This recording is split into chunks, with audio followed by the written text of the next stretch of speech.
Welcome to the Daily Dope Show. I'm your host, Brando, and this is a public service announcement. So I highly recommend this video to be shared to people, and you don't even necessarily have to share it to somebody that's into like the whole marijuana movement or whatever, or even people that care at all about news or whatever, because anybody has the potential to become a juror. And a lot of people don't know that one of the things that you do when you're on a jury, you don't just decide on the case itself, but you actually get to also set aside everything going on and just look at the actual charge and say, is this really who we are? Is this really what a free country is? Because essentially when it comes down to the government, jurors are the government. They're the last line of defense that you have after you get charged with a crime that you may not have committed, or maybe you did commit what they call a crime. But the jury, when they get it and they look at it, they can say, you know what, this isn't a crime. And this is technically called jury nullification. And if you've never heard of it, I highly recommend that you look into it a little bit. I'm going to give you a little primer here today.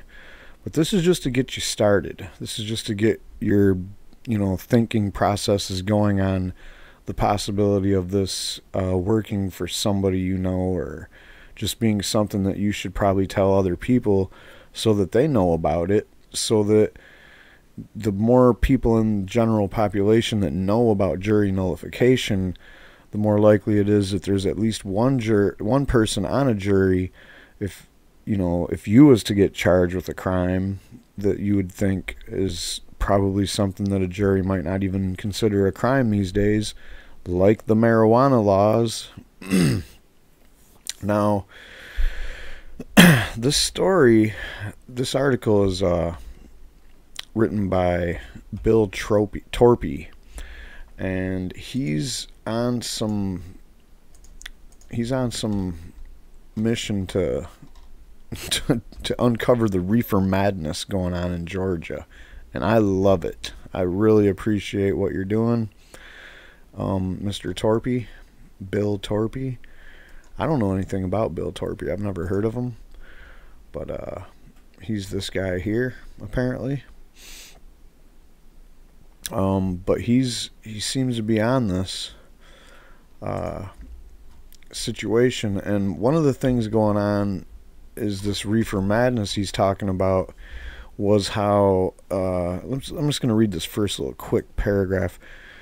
Here's a dispatch from the ongoing war on drugs that Georgia continues to wage. You keep hearing that nickel and dime marijuana cases no longer take place, that law enforcement has moved on to real crime. Not so. And that's really all I need to read from this, because what he does is he traces these cops who, he follows these cops. They release this undercover video of them making a marijuana buy, and it's really sad. It's like they're in this poor rural looking area in Georgia, and basically they just have this guy. They give him money and have him go buy a dime bag of weed and bring it back. And apparently while they do this scam that cops do, the guy was he threw a quick accent on, trying to make himself sound Hispanic, and it's just really disgusting to watch, to be honest. So we're not going to watch that. Here's the lawyer that's going to be talked about in the next story. Here's the guy that made the buy. Here's the material that he bought. Apparently this is related to this case somehow. So anyway, let's just go to the story at hand about the jury nullification. You might have already heard about this. This is an older story now. I think it happened like 10 days ago. I tweeted about it. So if you got me on Twitter, you might have seen that then. But if you haven't heard about it, this is pretty much it's something that you see from time to time with marijuana cases, but it's becoming more frequent, and I'm in the process right now of tracking this to see how many more of these cases have been nullified. But I want to see this become a trend, because what this does is it sends a clear message to the legislator, it sends a clear message to judges, it sends a clear message to the prosecutors and to defense attorneys that, you know, we're going to get our asses out of this drug war, this war on drugs, one way or another, all right? And we, with or without your guys' help, because I've seen situations where judges have stopped the jury nullification. I've seen, you know, prosecutors like try to shut lawyers up on the defense that try to explain juries what their duties are. And, you know, if you see something like that going on, call it out, because a lot of times people don't understand what's going on. They just let it happen. No, if you see that happening, that's not right. So anyway, let's go ahead and read this Bill Torpy's piece in the Atlantic Journal-Constitution. I'm going to kill this name. Giovanni McCoy was growing marijuana when the cops came into his Middle Georgia home. He was caught red-handed with it, almost a pound of it, in fact. He admitted to police, and later he looked jurors in the eye. Yup, it was mine. I used it as medicine. The jurors let him go. He was minding his own business and wasn't hurting anybody, they reasoned. He just didn't belong in prison. The jury's decision earlier this month in Dublin, Georgia, may have been due to a muddled prosecution of a muddy case. Or it may have been jury nullification, another case of citizens saying prosecutions for pot are not worth law enforcement time and effort or the impact on otherwise law-abiding people's lives. Thank you. It was the second such win in the Lawrence County Circuit for Atlanta attorney Catherine Bernard, a conservative Republican who's also a staunch civil libertarian. Late last year, another client of hers fessed up to a jury that he had sold a couple of nickel bags to an insistent undercover drug cop. The client was cut loose just 18 minutes after deliberation. So I guess that's how this ties in. That was this case here. So she's also responsible for getting that gentleman there out of this bullshit here. Thank you again, Catherine Bernard. Great work. So anyway, and this is no liberal soft on crime region. Donald Trump won the county 2-1. I mean, Donald Trump he probably hired a bunch of thugs like Jeff Sessions and stuff like that. But really, I just haven't seen Trump be this tough on drugs or even crime in general. I mean, it seems like the hallmark of his administration has been the multitude of crimes that the people in his cabinet are committing on a regular basis. So I'm not seeing this as being the tough on crime president that everybody talks about. But, you know, generally speaking, when Republicans run the whole show, it's usually like a really tightly policed situation, but we're just not seeing that. But anyway, they're saying that this is Georgia, and the cops have their boots polished really nice and shiny down there, so they're saying that this is just not normal. Bernard also helped get North Georgia authorities to drop charges against the parents of a 15-year-old whose parents allowed him to smoke pot to help combat seizures. So I guess there's an update on this story. I didn't know that the charges had been dropped, but so that's cool there when we're talking about the Brill family, David, and I guess we're looking at the charges were dropped. Cool. Good job again, man. This is the best lawyer you're going to find right here. And when I say that, a lot of times I'll throw lawyers under the bus that call themselves marijuana lawyers or cannabis lawyers or whatever, cannabis law. And it's like, you're a lawyer. If anything, you should just be an activist to legalize and change the laws. But when they're flying under the banner of cannabis lawyer, they're usually flying under the banner of, we like to make a lot of money off of cannabis laws by helping people that get caught breaking them. So anyway, back to the article. Ultimately, what may have kept McCoy out of an orange jumpsuit was that his lawyer urged the jury to empower themselves. She told him that they are not potted plants or an unthinking arm of the government. They, in fact, are the government. She read to the jury a section from the Georgia Constitution that says, quote, "The jury shall be the judges of the law and the facts." See, now, if you could, Bernard said that the judge chided her for bringing that up, but it seems that the words sank in. And, you know, like I said, if you see a judge or another lawyer or somebody trying to shut down a defense attorney talking about this jury nullification business, no, you can't do that. And in Georgia, it's in the Constitution. The jury shall be the judges of the law and the facts. I don't know how more clear that can be. If you don't allow the defense lawyer to give that instruction to the jury, then you have committed a mistrial. All right, so anyway, the case started when police were called to McCoy's mobile home 4 years ago. McCoy's half-brother had allegedly attacked him with a stick, and McCoy grabbed a .22 rifle, the one he uses to hunt squirrels, and shot his sibling in the shoulder.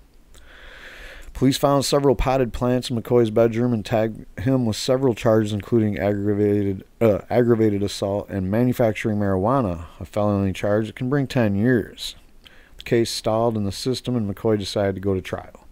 Right before the trial, the state dropped the assault accusation but kept the pot felony charge. Prosecutors did not respond to the messages of the author of this. McCoy was offered 8 years probation, Bernard says, but chose to fight the case. Holy Moses. I mean, why would anyone take 8 years of probation? What is 8 years of probation, man? Obviously, they're going to try to trip you up. They know you use marijuana for medicine, so they know you're going to burn it sooner or later on a piss test. But who wants to take 8 years of their life and be like, okay, I'm not smoking marijuana anymore, so I can be a good boy for the system? That is the most bullshit thing I've ever heard in my life. I mean, come on. And even if you're going to give someone a deal on pleading guilty to a 10-year weed growing charge, don't you think the deal would include like half of the years or even less than that? Like, what kind of deal is that? What kind of arcane system is this? Is anybody sick of this crap yet? This guy was growing like a dozen plants for medicine. And who even cares if he was oozing out a few bags here and there to pay the bills? What's the big deal there? You're going to hear some juries talk about that, and I want to question society as to right now, what is the big crime for a man to sell a fucking gram of weed to another man? Why is that such a big deal? Oh, he wasn't trying to get rich. It's like no one's getting rich selling little bags of weed anyway. Just absurd. During the trial, McCoy decided to testify. He had little choice. He was caught red-handed. He said his attorney told him, "Talk to them. They will connect with you." He gulped and sat in the witness box, telling jurors that 15 years ago he was mugged and beaten into a coma. He has suffered migraines and depression and ended up self-medicating with pot because Zoloft turned me into a zombie. So can you blame him? Can you really blame him? Come on. Who wants to take Zoloft? Who wants to take opioids? Who wants to take anything that they tell you to take? It's all garbage, man. Turns you into a zombie. Prosecutors tried to make it look so bad that I was selling it, but I had nothing to hide, McCoy told me, explaining his decision to testify. Quote, "The jurors had their eyes on me, and I had my eyes on them." "Marijuana makes you eat," McCoy told the jury. "It makes you feel calm. It made me relax. It helps with my pain." It didn't make him feel like a zombie, by the way. He is a country guy who lives by hustling, painting, landscaping, selling fish, driving people to the store. Ultimately, he said, quote, "We had a jury you could relate to. Truck drivers, mechanics, construction, people who worked. They saw I wasn't bothering nobody. That's what they believe they felt. Or that's what I believe they felt." Bernard says she doesn't coach defendants before testifying because juries pick up on that. Quote, "I think they appreciate his honesty." People in Dublin have respect for the law, Bernard said, but this was about fairness, about properly using law enforcement resources. And again, there's the resident Antonio Willis, who was an unemployed factory worker at the time when he, basically hustled a couple grams of weed up for this undercover cop. And, yeah. Thank you again, Catherine Bernard, for your help and your work in this case and in this case that we're talking about right now, and also with the case of the Brill family. And what the hell, Georgia, by the way. Wow, Georgia's like just knocking it out of the park with all the hot button stories that you could possibly display on the Reefer Madness front. In fact, it's so bad that the author of this story and this other one literally titled his article, Reefer Madness Still Lives in Part of Georgia. And this was last November when all this business happened with the guy that had the dime bags. So, good job, Bernard. Best Lawyer of the Year award. I'm just thinking out loud. Sorry. In America, we leave someone alone if they are not bothering somebody, Bernard said. A world where he needs to be dragged away by armed men and put in a cage is not a world where people want to live. She doesn't like the term jury nullification. Quote, it brings up a negative image. It's simply part of being a jury. The jury judges the law and the facts. And that's what I think should be part of the instructions to jurors as they come in. You should just be understood that, yeah, by the way, if you don't think this law is a just thing, then go ahead and discuss that and maybe even just scrap this whole case. They should say that to every jury and to every case. Why wouldn't they? Because, I guess this whole idea of giving people a chance when they're accused of a crime is just a little bit, it's something that America's gotten away from, So let's see. Denise De La Rue, a jury consultant not involved in the case, said, quote, jurors are really interested in justice. There are often cases of no loss, no foul. There's no real victim here. Sounds like all marijuana cases to me. That's pretty much what the jurors said. A couple said that the case presented to them by prosecutors was a mess because the lawyers had to avoid talking about the shooting. In fact, the jurors I spoke with never even knew the missing change involved a shooting. Two of them said second chances also played heavily into their verdict. Lizzie Mae Davis said, quote, he was believable. He wasn't trying to make money. He had it to ease his health. And again, I mean, if he was growing it for medicinal purposes, who cares if he got caught selling a couple, bags here and there or whatever? What's the big deal there? Why is it such a big deal when people sell some weed? I guess this whole idea that money don't grow on trees is more than just a virtue or an old wives' tale or whatever. It's like the unwritten rule of law. Davis said she really has no problem with people using pot, quote, as long as they're not around me. Okay, Lizzie. Jury Brian Lloyd said of the verdict, sometimes good things happen to good people. Kenneth Thompson, who works in construction, said jurors like that McCoy was forthright. Oh, liked that he was forthright. Ultimately, they decided the man didn't deserve to get tossed into the slammer. Quote, if he's disrupting the peace and dignity of the state, well, a lot of us said he wasn't bothering anybody, Thompson said. By that, he was referring to an argument that Bernard made, pointing out an indictment. The indictment has standard Georgia legalese that says that alleged crime was contrary to the laws of the said state, the good order, peace, and dignity thereof. How on earth was a man in a trailer growing weed for his headaches affecting anyone's good order, peace, or dignity, she argued. It's good to see citizens often have more common sense than the system. And this all happened right on the heels of Bill.